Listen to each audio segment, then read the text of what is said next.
do you transfer an officer to a position where an officer beyond 60 years cannot hold a position? That's why I tweeted. And I'm surprised. And I don't blame, I repeat, politician or political master is not supposed to go into these details. Some civil servant should have done his homework and presented the case. If they didn't do it, then he's responsible for not doing that. I can't run away from that responsibility. You know, when a selection to such posts happen, normally it is assumed that a lot of due diligence would have gone into it. I'm not very sure whether that sort of due diligence did happen in this case.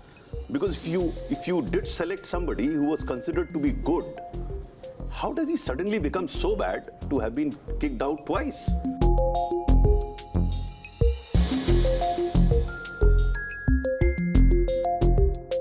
It is wrong to blame any particular government for that attack.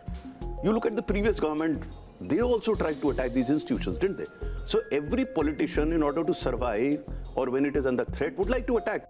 As a former civil servant, I feel concerned if a civil servant does not respond in a responsible manner so as to continue the credibility to retain the credibility of the institutions that they man. For that particular officer who occupies that constitutional post, he has an added responsibility of ensuring that the credibility of that organization is sustained.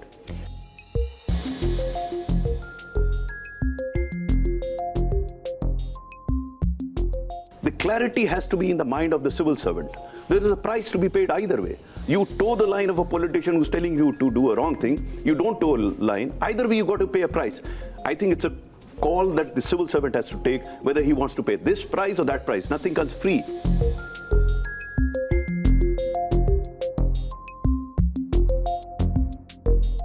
My impression of him is very clear. He is absolutely clear-headed. Absolutely clear. He knows what he's talking about. He conveys it very clearly, sharply. If anybody has let him down, it is some of us. Politician is what he is. He has certain compulsions. Every politician, every political party has a compulsion. It is incumbent on us as civil servants to guide the politician in a manner that things get done. If I am not doing that job, so again, I keep going back to that example. If I don't do my homework and don't tell him the facts on the who's to blame.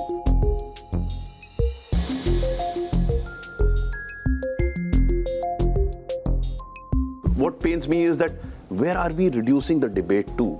To reservations. It's I think one of the biggest moves this government has that's made, what I'm saying. It will have a huge impact on the election. I use the term reduce because I think that is virtually a non-issue for development in this country.